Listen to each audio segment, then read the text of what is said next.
Assalamualaikum warahmatullahi wabarakatuh. Bismillah walhamdulillah. Wassalatu wassalamu ala rasulillah wa ala alihi wa sahbihi wa mawalah. Amma ba'd. Faya ibadallah ittaqullah haqqa tuqatih wa la tamutunna illa wa antum muslimun. Faqala Allah Ta'ala fil kitabil azizil karim. A'udzu billahi minasyaitonir rajim. Bismillahirrahmanirrahim. Wa aminu bima anzaltu musaddiqan lima ma'akum wa la takunu awwala kafirin bihi wa la tashtaru bi ayati samanan qalila wa iyaya fattaqun.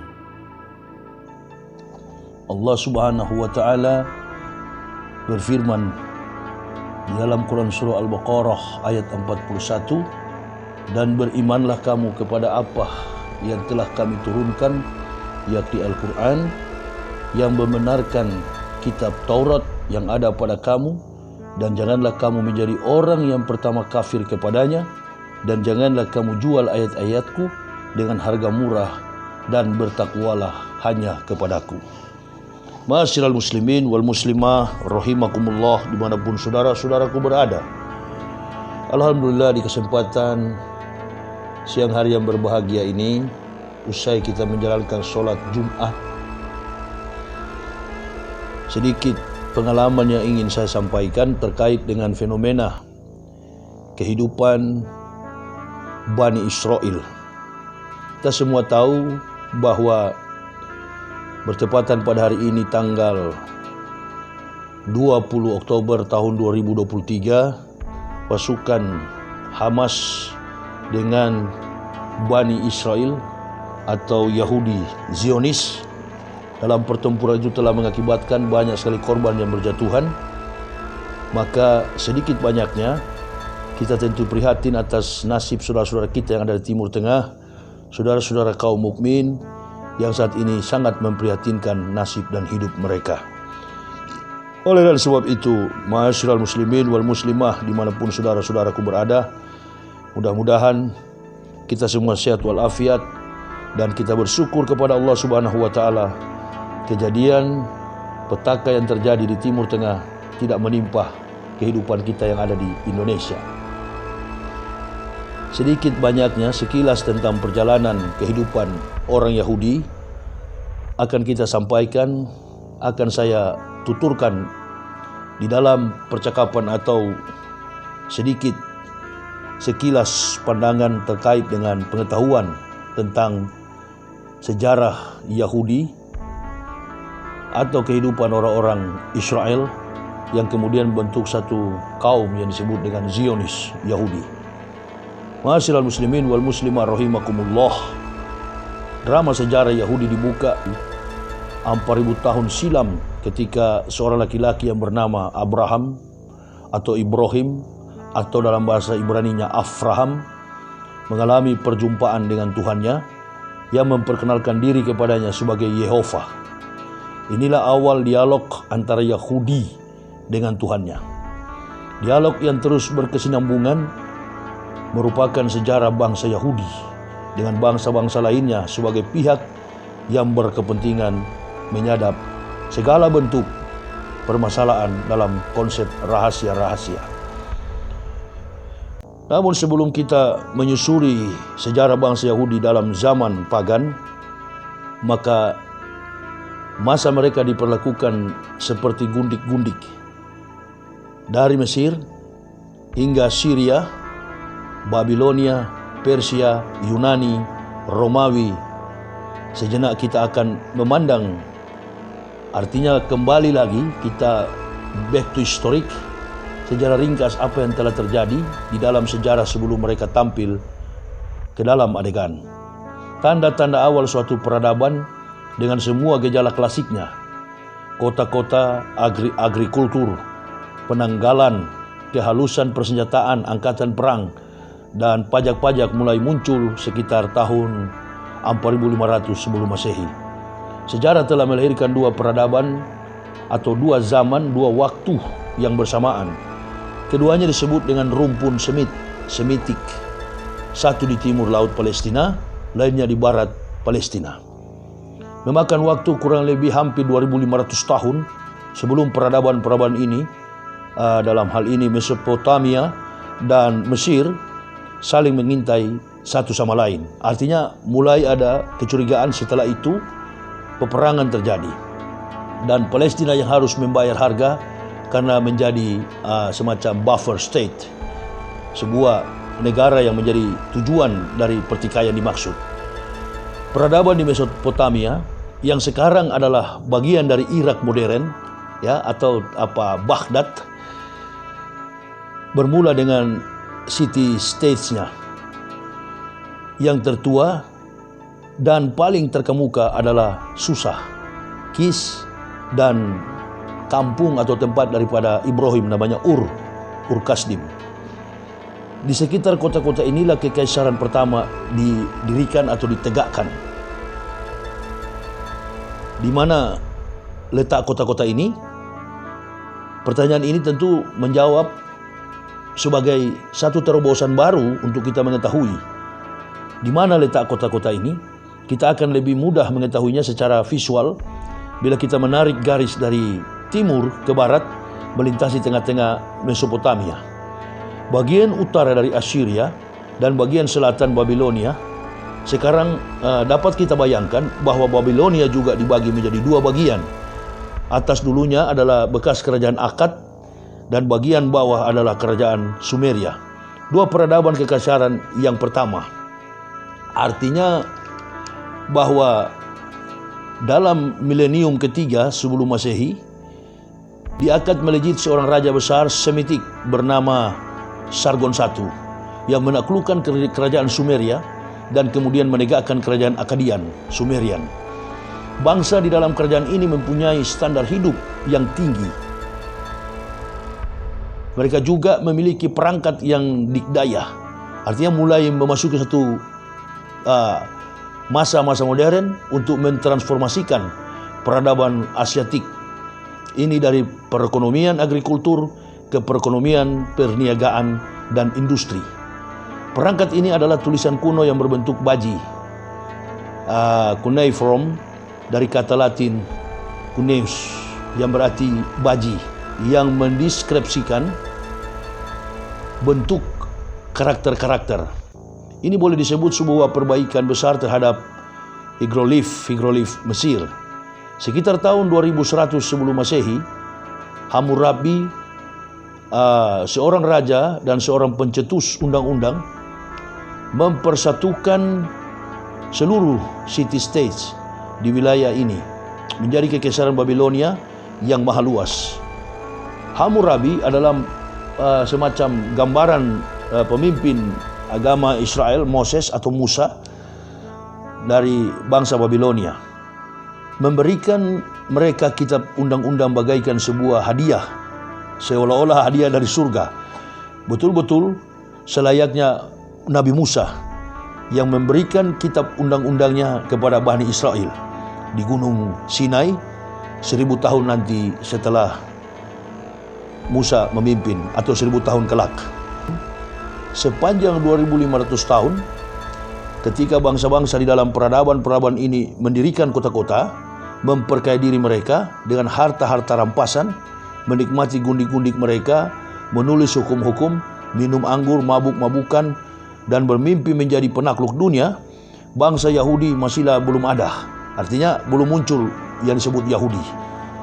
Kemudian sekitar tahun 2000, ketika satu suku Semitik, artinya Semit rumpun Semit yang baru dan selalu resah, yakni bangsa Assyria, yang konon adalah merupakan bangsa yang terpinggirkan, bangsa yang dikatakan orang pinggiran yang kemudian dari kehidupan mereka banyak yang stunting, kurus dan lapar, mulai menantang keempukan dan kekayaan hidup bangsa Babilonia.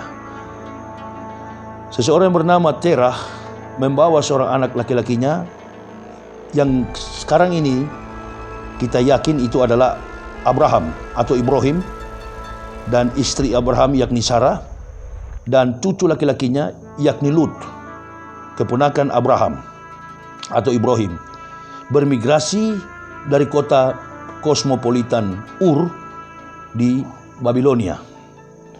Siapakah Terah? Siapakah Terah atau Abraham, Sarah, dan Lot? Sejarah tidak tahu dan Bible mengidentifikasi mereka tidak lebih hanya sebuah turunan-turunan genealogi yang kemudian Terah hingga Sem, salah seorang dari ketiga putra Nuh. Maka timbul pertanyaan, apakah Terah orang Babilonia? Apa bahasa yang mereka gunakan? Apa pekerjaan mereka? Tentunya ia bukan seorang penggembala kambing atau hidup selayak yang ia mampu lakukan di salah satu kota yang tercanggih pada zaman itu. Semua itu adalah merupakan sederet pertanyaan yang tak terjawab oleh Bible. Artinya dalam kesempatan kita mempelajari tentang Bible Old Testament, Perjanjian Lama, tidak ada penjelasan itu.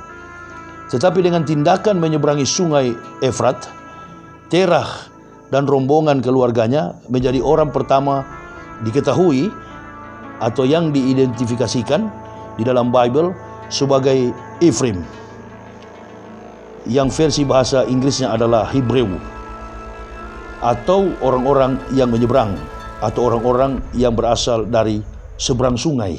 Itu artinya Hebrew. Versi bahasa Inggrisnya adalah Hebrew, atau di dalam Bible sebagai keluarganya disebut dengan Ephraim.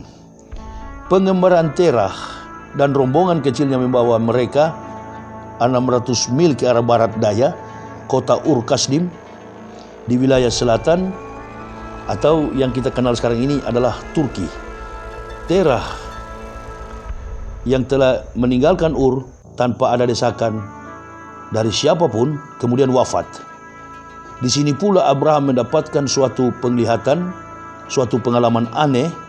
Di sini ia berjumpa dengan Tuhan, atau yang kita sebut Allah Subhanahu wa taala, atau yang dalam terjemah disebut dengan Jehovah, atau dalam bahasa Inggris disebut Lord God, untuk pertama kalinya.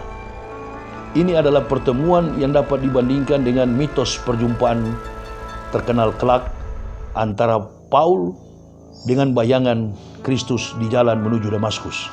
Paul ini adalah gambaran sebuah kesimpulan dari perjanjian New Testament, perjanjian baru, yang kemudian merupakan inisiator utama yang bermain secara filosofi spekulatif terkait dengan ketuhanan Yesus dalam Kristen. Kita jamaah harus paham bahwa pengalaman Ibrahim dengan Tuhannya adalah merupakan suatu fakta yang kemudian menjadi dalam istilah kita orang Islam, kalau kita sebut dengan Sayyidul Anbiya kepada Rasulullah, maka dari sinilah muncul sebuah istilah Abuh Anbiya, bapak dari orang-orang beriman atau bapak dari para nabi, Abuh Anbiya. Pengalaman Ibrahim atau Abraham merupakan isyarat bagi bangsa Yahudi pada pertemuan antara Ibrahim dengan Tuhannya. Tuhanlah yang mengajarkan dan mengajukan suatu perjanjian dengan sang patriark yang saat itu telah berusia kurang lebih 75 tahun. Bila Ibrahim mau mengikat komandemen-komandemen Tuhan, maka dia sebagai imbalan darinya akan menjadikan keturunan-keturunan Ibrahim sebagai bangsa pilihannya dan menempatkan mereka di suatu perlindungannya. Kita harus mencatat di sini bahwa Tuhan tidak mengatakan bahwa mereka mesti menjadi lebih baik, hanya bahwa mereka akan eksis sebagai suatu kesatuan yang tersendiri dan lain dari yang lain, dan menjadi bangsanya belaka. Bagaimana hal yang terjadi ini tidaklah diungkapkan, hanya menetapkan satu komandemen belaka dan hanya membuat satu perjanjian. Komandemen atau perintah ini adalah bahwa semua pria dari bangsa pilihannya harus dikhitan pada usia 8 hari, atau jika berkonversi ke dalam iman atau pengakuan mereka, maka harus dikhitan karena alasan konversi. Artinya ada alasan untuk menjadi seorang Yahudi. Sedangkan janji itu adalah negeri Kanaan, atau yang dikenal kita sekarang adalah Yerusalem. Apakah ini benar-benar terjadi? Pandangan toh nyatanya beragam. Artinya bahwa pandangan ini beragam sejak para fundamentalis yang menerima setiap kata secara harfiah hingga penolakan setiap kata oleh orang-orang yang skeptis, bahwa kita mengatakan ini dapat saja terjadi. Tetapi dalam cara yang agak berbeda, jika kita memandang pertemuan ini melalui kacamata psikoanalisis atau psikoanalisa modern, ini mungkin dapat dipahami melalui terminologi modern. Para psikiatris sangatlah familiar terhadap fenomena psikologis yang dikenal sebagai proyeksi. Marilah kita mengatakan bahwa seorang individu yang terobsesi oleh satu buah pemikiran atau satu pikiran yang karena pikiran itu menyakitkan atau terlarang, maka ia tidak hendak mengakuinya sebagai miliknya. Artinya malu untuk mengakui apabila kesalahan cara berpikirnya kemudian tidak sesuai dengan fakta. Pada satu sisi, ia tidak dapat menolaknya. Ia menginginkan pikiran itu, tetapi ia tidak ingin menjadi pemiliknya. Dengan tak sadar, maka ia mendambakannya, tetapi pada tingkat tersadar, ia ingin menolaknya. Oleh karena itu, benak pikirannya terpaksa menggunakan satu trik di alam bawah sadar.